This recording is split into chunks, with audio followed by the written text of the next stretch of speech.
I get a yeah? Yeah! Can I get a oh yeah? Oh yeah! The traveling jug was on the line at TCU's school field. Last year's game had gone to overtime. Third-ranked Mishawaka expected a shootout against number 11 South Bend Adams. Just about halfway through the regular season, the Cavemen put together their best first half of the year. Offense, defense, special teams, they all came through. Mr. Football candidate Chris Harness rushed for 236 yards on the night, 113 of those in the first half, including 2 touchdowns. While he had the thunder, quarterback Sam Shively struck like lightning. Number 4 added 2 more scores, including one play that was all ad-lib. Mishawaka put it in the end zone on 4 of their first 5 possessions, and they scored on all 5.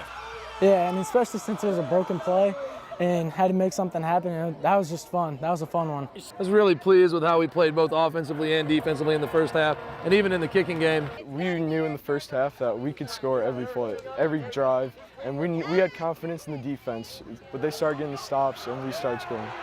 The excitement came before halftime. Patton Snyder drills a 39-yard field goal. Mishawaka was in control.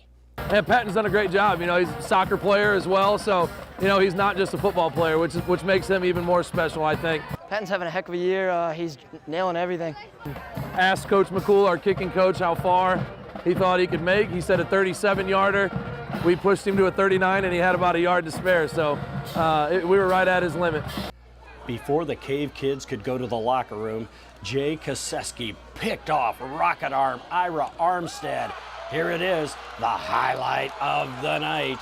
JJ was dynamite as he raced 45 yards to give Mishawaka a 37-14 lead at the break. Well, in practice, we got a lot of good drills that help us get to that position, and I was just fortunate enough to get there in time. And that was huge. I was going crazy. I'm so happy for Jay. That was a huge play in the game.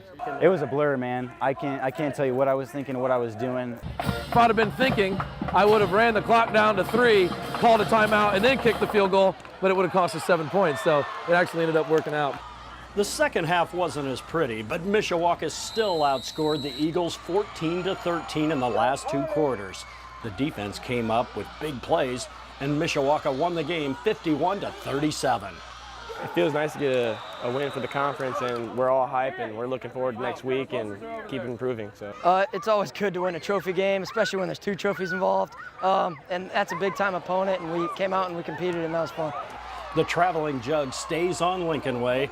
The Cavemen improved to 3-1 on the year and pick up their first NIC win of the season.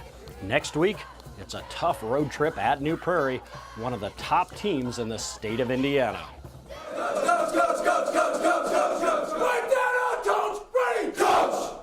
We'll focus on the stuff we got to get better at tomorrow, but you want to know in the league, and that's all that matters. Have a good night.